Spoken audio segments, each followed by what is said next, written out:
présidentielle. À tout à l'heure ci ñaareelu pàcc informateur. man mën naa la si wax ñaar rek ñi ma gën a jege par exemple ministère bi ma bokk madame le ministre ba mu accès yëkkat ni 500 millions jox ko képp kuy femme ku bokk département de Sédhiou mu jóge foofu mu defar leen li nga xamante ni moom mooy centre d'éveil communautaire xale yi bu ñu yeewoo fu ñu war a mën a dem dañu leen di topp bay topp seen lekk pour mën a xool sax li ñuy wax stimulation précoce mu jóge foofu mu defal leen poste de santé parce que am na dans le cadre d'un projet bu tudd PADES am nañ droit defal loolu jigéen ñi xam nga loolu parce que jege na ma waaye mën naa dem fu gën a sori ki nga xam ne moo yor FONGIP 650 millions dugal na ko foofu séparé ko en deux parties benn bi en fonds de garantie la koy def beneen bi mu ñu tuddee ce qu'on appelle la bonification képp ku yor mutuelle mu jël xaalis dugal ko foofu joxale ko ci 2% ni la na nga ko jox xale yi ñi ko soxla ak jigéen ñi ko soxla. ngeen def da ngeen di këru ñëw après ci rajo yi di. du sama yëf du boobu en général du ma juriste la këru mooy sama yëf waaye nag du ma wax lu ma xamul moo tax ma leen damay wax ñi ma jege ndax li may wax xam naa ko ay chiffres à l'appui boo bëggee ma jox la ko. ñu jox ko ay mutuelle yi à 2% mutuelle yi joxe ci riziculture bi joxe ci pisciculture joxe ci agriculture jusqu'à 9% muy loo xam ni am na retombé 126 ñoo xamante ni jox nañu leen ci liggéey ci li nga xamante ni ci xëyu ndaw yi la. am ñoo xamante ni bénéficiaire 350 millions ñoo xam ne dañ leen di ko jox parce que président moom moo ko waxoon foofu ñu joxe fa 100 et quelques millions ci Sédhiou. ma dem ci yoon yeeg piste yi pont Marsassoum est-ce que lu may récité la loo xam ne nit ñi dañ ci ne duut seen baaraam la. pont wu Gambie bi pour nga jógee léegi Sénégal dem Sédhiou sa xol mën a sedd ba pare nag mu jël ay doomu Sénégal xaarul ba ñu dee pour delloo leen jukkal mu tuddee que pont bi mu jox ko ki nga xamante ni. Ibrahima pont wu Gambie moom la ko bloqué woon du mbirum ay état yu ni mel c'est juste parce que y avait peut-être une mésentente entre njiitu réewum Gambie ba woon ak bu Sénégal. pont wu Gambie la de. fexeel ba loolu affaire état. pont wu Gambie la du pont wu Sénégal. Babacar loolu mooy wane le leadership du président Macky Sall au-delà du Sénégal je te parle de l'Afrique je te parle de géopolitique tout ce qui tourne autour ceinture boobu mu réglé ko faram fàcce ba ku mu ci taxawal wax ak yow nga jox ko cër muy Gambie muy Mali muy Guinée Bissau mu dem au niveau de l'Union africaine ñu jël présidence bi jox ko mu fexe ba négocier pour que ñu mën a am chaise au niveau du G20.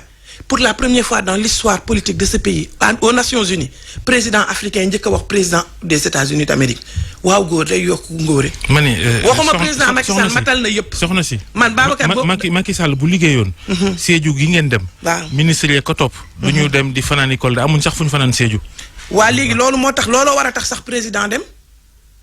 ndaxte yëpp pàcc fu ne ñu fanaan ni fa fu ne ñu ut fa fu nu góor. bu ñu xëyee di jëlaati woote daw yi kilomètre ngir ñëw fekkiwaat Macky Sall. boo ma posé question da nga may bàyyi ma tontu dama ni lii ñetti dee yi moo tere tax président Macky Sall jóg di def tour bii désenclavement désengorgement et le développement et da koy réussir ndax lu tax mu koy réussir tax na ba tey nit ñu bëri tegaat seen bëtaat lan moo am Sédhiou qu'est-ce qu'il faudrait rectifier soo demul ba àgg doo xool état waxuma état nit ci boppam mënta matal lépp waxatuma ak état.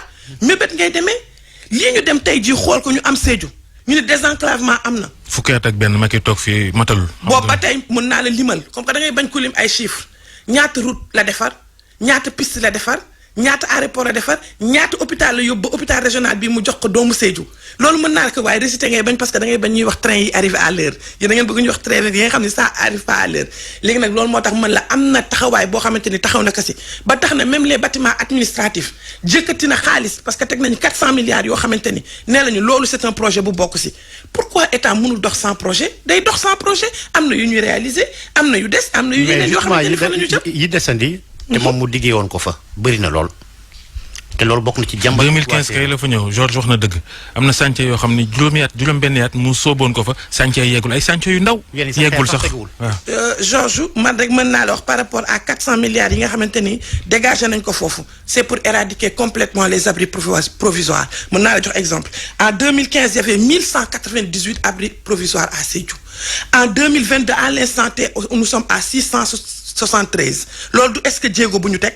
nañ waxante dëgg bu ñu jógee foofu ñun la construction de salles de classe de 252 salles de classe yu ñu teg ak 262 blocs d'hygiène yoo xamante ni def nañ ko fi te ñu teg seen bët ñu projeté le lycée de Taraf à Marsassoum ñu ne déedéet bourse de sécurité sociale impact yi mu am. Moi j'ai l'habitude de dire que le président Macky Sall a un bilan matériel comme immatériel et l'immatériel même. abri provisoire yooyu dafa tàggatémbe ba dégg nañ sax kàddu yi nga xamante ne ministre de l'éducation yi kii na ko jëm fan yi weesu. tàggatémbewul déggoo li ma la wax. ba ñu bëgg a résilier contrat ñi nga xam ne ñoom lañ ko dénkoon. waaw parce que dafa. très bien moom laa lay wax Georges moom laa lay wax de 1198 à 673 doyul président loolu moo tax président interpellé leen président dafa bëgg bu ñu jëlee ci abri provisoire bu ñu ko amee de 1198 président dafa bëgg ñu àgg si à 0. mais si ça se répète est-ce que du défaillance quelque part ci côté état bi abri provisoire lycée bu Sandiara. abri provisoire la question c'est quoi encore. Déthié. abri provisoire yi. yi ngay wax ni Babacar noppil bu ma soxla. Déthié poser question bi yow laay déglu. est-ce que c'est pas un problème de gestion du régime que abri provisoire ñu dénk liggéey bi ay entreprise mënuñoo dem mënuñoo dikk. xam nga mais c'est pas une première parce que déjà lu jëm ci lycée Sandiara également njiitu réew mi yëkki na ay kàddu jëmale ko ci loolu. depuis combien d'années lycée boobu mënta dem. J'ai l'habitude de le dire. Les trains qui arrivent à l'heure ne vous intéressent pas. Ce qui vous intéresse, c'est que là où ça va pas. Et moi aussi, je vous le concède dans une certaine manière. Pourquoi?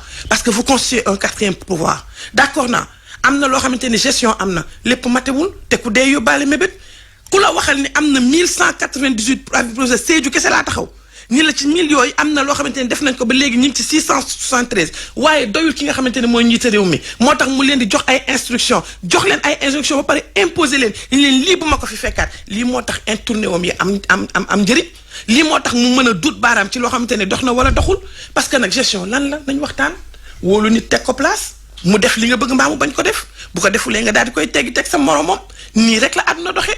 ba ci yàlla si boppam da lay teg mission nga matal ka mbaa nga ba nga ko matale fekk am na instant boo xam ne soxla na mu jël la. dañuy ñàkk malheureusement duy teggi. kan du teggi. moom njiitu réew mi. président Macky Sall du teggi 19 ministres yoo xamante ni dindi na leen cérémoniement bi passé ñoo xamante ni ñoo cheminé woon ak moom de 2008 à nos jours. ñi nga xam ne seen insuffisance c'est avéré ci lycée Sandiara par exemple.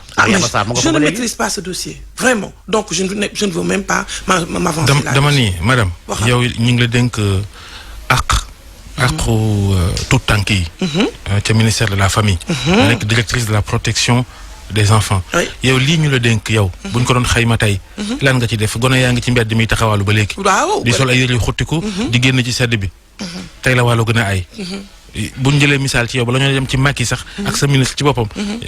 yow lan nga def yow. man li ma def dina jafe comme ma lay wax d'habitude nit taxaw di wax li mu war a def waaye am na loo xamante ni war naa la ko ci mën a wax le programme enfance juróomi ponc moo ci nekk le programme enfance case du petit si la nekk le programme enfance centre Gindi si la nekk le programme enfance Pipa DHS si la nekk le programme enfance. waxuñu li nekk ci kayit yi ci lii dëgg leen wax li am ci jamono ji. fi ñu toll nii nit ñi dund. Babacar ñëw ma pour di weranteeg yow damaa ñëw pour nga poser ma question ma di la tontu may ma wax donc maa ngi woon ci Pipa DHS mu am loo xamante ne la CAP cellule d'appui pour la protection des enfants bi ñu ma dénkee lii ak ñëw li ma njëkk def c'est au nom de l'équité territoriale mooy ma fexe déplacer la journée de l'enfant africain yóbbu ko au niveau de Sédhiou mooy ki nga xamante ni les enfants de Pakao les enfants de Marsassoum xam ne ils font partie de la région de Saint-Louis ils font partie du Sénégal mooy yóbbul leen foofu la journée de l'enfant africain braquer les projecteurs sur eux ñu régler des problèmes ponctuels yoo xamante ne amoon na fa ma jógewaat foofu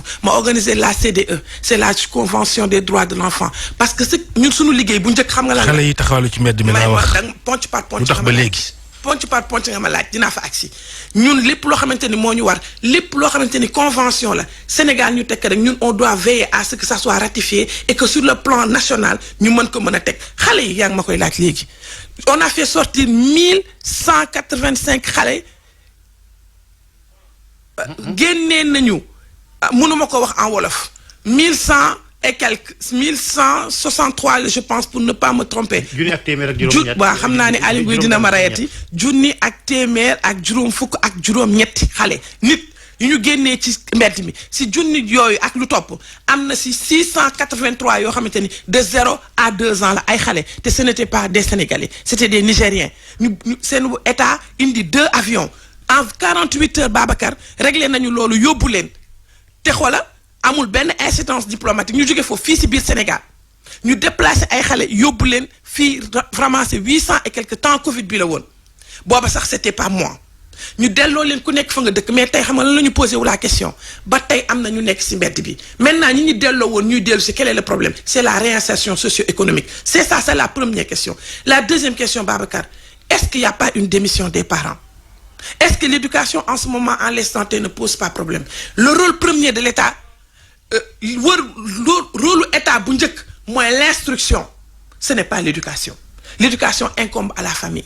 Babacar, xam nga lan lañu def 46 départements mooy 46 ñu koy waxee mooy ñeent fukk ak juróom benn département yi am ci Sénégal yépp dañoo jëlee foofu xale bu nekk ñu jël leen yóbbu leen Saly ñu tëju ak ñoom foofu ñu ne xale yi lan moo leen naqari lan ngeen xalaat ni mën nañ ko doxal pour yéen seen droit ñu mën ko respecter ñu bind un mémorandum les 46 départements les enfants leaders ñu ni lii vis-à-vis de ñun la ñoom xale li leen war lii vis-à-vis de parents yi la lii vis-à-vis de état bi la te nag le droit à la participation de l'enfant Babacar c'est constitutionnel c'est la première fois ñu mës ko def fii ma jël journaliste yi. décideur buy bind mémorandum moom xam naa ne moom du gaaw matérialiser lu muy. bind nañ ko li mu war a def. soo ma ko laajoon ma indi ko léegi. tout de suite waaw moom ma ne décideur bi nga xamante ne dafa war a décider di bind mémorandum moom acte bi muy posé ça va prendre du temps. décideur bi mooy kan. yéen.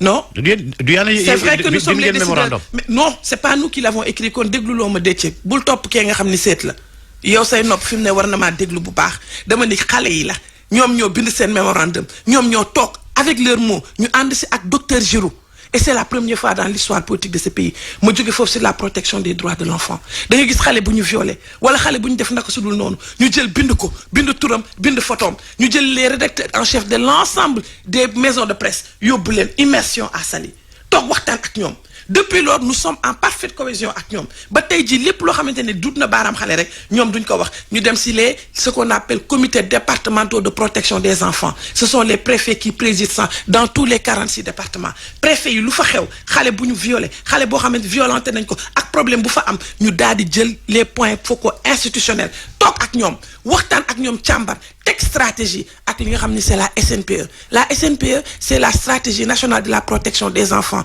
ñu ngi ko def en 2013 ñu waroon ko renouveler depuis 10 ans le président Macky Sall a fait 7 directives pour nous rappeler ça def nañu la validation technique on attend la validation politique waaye ba tey doywul ndax fii su ma génnee tase ak ay talibé te du ma wax talibé kese parce que tous les talibés ne sont pas des enfants en situation de rue et tous les enfants en situation de rue ne sont pas en talibé Babacar nous sommes autour d'une ceinture de feu ku ci nekk daw ñëw tey malien bi par exemple et je m'excuse d'avoir utilisé ce mot parce que nag ku ci nekk am nga droit dem ak ñëw au nom de la CEDEAO tey bu dawee ñëw Sénégal est-ce que am nañ droit ñun génnee ko léegi xam nga nan la ñuy def dañuy toog di xool droit xale bi est-ce que xale bi dafa ses droits premiers qui sont relatifs à la dignité humaine qui sont relatifs à son droit humain mooy tëdd fu baax lekk fu baax naan fu baax est-ce que respecté nañ ko buñ ko respecté wu dañ leen di ramasser te dañ leen di ramasser yóbbu leen mu am problème dialecte bi déjà làkk bi ñuy làkk ak ñun làkk bi ñuy làkk ñuy dem di wut interprète bu ñu wutee interprète pare dañuy wut ay sauf-conduit fan yii rek 2 fois de suite en 2 mois delloo nañu 163 xale Guinée-Bissau ñu delloowaat 129 xale Guinée-Bissau parce que ñi ci ëpp diggante boobu lañ jóge ak Gambie ñi ngi ci def liggéey bi waaye matewul ba tey Babacar d'accord naa ak yow je lance un appel à vous la presse je lance un appel aux parents xale place am fépp la ba mu des mbedd nañu jàppale ci ñu téye xale yi si biir kër yi léegi bu ñu delloo ci politique ginnaaw borom xam-xam yu bëri ak sénégalais yu bëri nee ñu Macky bu mu yóotuwaat kilifteefu réew mi déwén incha allah mbaa yéen a ngi xalaat plan B yéen a ngi seet seen biir keneen koo xam ni di ngeen ko ngemb mu doon seen mbër ci élection falum njiitu réew mi présidentielle 25 février 2024 am déet. Babacar benn candidat laa am benn plan laa am muy plan A awma plan B et le droit permettre na ma ko wolof laay wax li nga xamante ni mooy charte fondamentale réew mi mooy këyit bi nga xamante ni mooy banque mooy li gën a kawe ci bu ñuy seet yoon ci dëkk bi mu tudd constitution moo ma may man jéegi ma seet ku ma neex ni kii mooy sama candidat te kooku bu amee diggante 35 ans ak 70 ans la li ci des après bu ma ko tànnee kooku bu d'accord pour dem dafa am lu ñuy wooyee la cour le conseil constitutionnel mooy jël këyit yëpp teg ni est-ce que kooku mën na dem wala mënul dem bu conseil constitutionnel defee loolu seen woy yu benn la rek ku ñëw toog rek wax menn woy bi bu ñu parce que droit la ñuy wax on reste sur les principes d'abord ba pare ma doon bi ñëw nag ci li ci des si l'engagement militantisme le droit d'abord le principe bu conseil constitutionnel d'accord ba pare léegi nag ñu jox parole bi ki nga xamante ni mooy Déthié wala yow soxna si c'est-à-dire votre carte d'électeur vous avez le droit de choisir qui vous voulez c'est ça le principe maintenant man Diégui Diop citoyenne sénégalaise Saint-Louisienne de surcroît je veux que le président Macky Sall soit mon candidat en 2024 lii mooy réponse bi. moom ci boppam mais yéen kay wax nañ ko tey ci suba fële ca Sédhiou muy wax ci ay mbirum vote sanction te daanaka est-ce que moom comprendre na véritablement l'origine de sa déroute wala l'origine de la déroute de Benno Bokk Yaakaar yëg nañ ni bi département Goudomp ak Sédhiou. du weesoo Sédhiou Goudomp sax Georges ñu yëg nañ ni fipp mi ngi waaj a am ci seen biir ndax am nañu àndul ci candidature Macky Sall bi. fipp moom bu amee garaawul yéen xamu leen politique train la day àgg si gaar wàcc taxaw ñiy wàcc ñiy yéeg. waaye plus a gën ci politique toujours waaye dama lay wax ni mu la lay demee xam nga man du ma taxaw fii di wax dans la démagogie damay wax li ma xam ndax nag maa ci bëgg yàgg politique train la day àgg par gaar taxaw am ñu wàcc am ñu yéeg mu continuer waat amaat ñu wàcc am ñu yéeg bu amee ñu fipp ñoo xam ne président mën na si ñoom dara président day daal di wax ak ñoom nag ndax dañ koy fal dañ la waxoon ne xamul woon politique tey sama gars ñi ñëpp ngaa nañu toog di ko xool ndax tekkam ndax teeyam ndax yaroom ndax xam li mu bëgg dama ni déroute boo ko waxee daf may jaaxal sur 550 communes ñaata communes lañ ci am il faut accepter que am na loo xamante ni yokku na am na loo xamante ni wàññi na regarde la démocratie. bu doy commune da ay xob la. non dañuy dem ci commune ankay bu ma jógee ci commune sax xëy na sori na ma ñëw ci législative yi Babacar dans toute l'histoire politique du monde je ne te parle pas du Sénégal demal Wikipédia ku gagné élection gagné waat ko boo demee di laajaat assemblée nga di ko laajaat sa taux dafay wàññeeku amul fenn ba la commencé ci Obama ba ca George Washington ba ci heure bii ba ci Macky Sall pourquoi est-ce que ñun ñu koy jàppee leen ngàcce déedéet li ci am solo ba am solo mooy on a la majorité absolue. mais ni muy wàññeeku moo leen war a gën a jaaxal nag. ndax déedéet man jaaxaluma. parce que déjà à l'Assemblée nationale vous n'avez pas une majorité absolue. il a fallu ngeen dem jëli ay Pape Diop ak ñu ni mel. bu ñu leen jëlee teewul am nañ majorité absolue est-ce que daf ñu tere am majorité absolue nañ def ba am. la majorité à l'Assemblée nationale elle est relative. Déthié li tax ba ñu tax ñu am. ndax am na ay lois yi nga xamante ne boo leen koy wote doo leen ko mën a am. yow doo politicien de man maay politicien. seen candidat bi de amul bayre moom. yow tam doo politicien man maay politicien bi posé ma question nga bàyyi ma tontu. ki ngeen bëgg a ngemb amul bayre. dafa bu amul bayre dafa am baraka xam nga seg la baraka mooy dafa am ñaan mooy fu mu taxaw li mu bëgg dafay am mooy jéewam bi moo tax yow nga yëkkati coupe d'Afrique sa xol sedd guy nga xale yi ñëwaat yëkkatiwaat coupe d'Afrique sa xol sedd guy handicapé ñëw yëkkatiwaat coupe d'Afrique sa xol sedd guy dama ne am barke moo ma gënal coow lu rëy te fekk doo dara. waaw jërëjëf Diégui Diop jërëjëf Georges. jërëjëf mënagul jeex. waaw jeex na jërëjëf Fati. tàggoogu ma ñu yendu ak jàmm. dama lay tàggu baat yow. waaw. jërëjëf Babacar Fall tey am nga invité Diégui Diop la dalal woon Babacar nee na tàggoogul lu ko may dara ñu koy jaajëfal bu baax a baax Babacar di ko nuyu moom tamit ak Georges ak suñu naataango yu rajo Futur Média la rajo ça s'écoute et ça se voit Cheikh Tidiane noonu la. J'ai pas vu aujourd'hui malheureusement. Aujourd'hui mais bon aujourd'hui c'était une petite exception rek mais une prochaine fois inchallah en tout cas.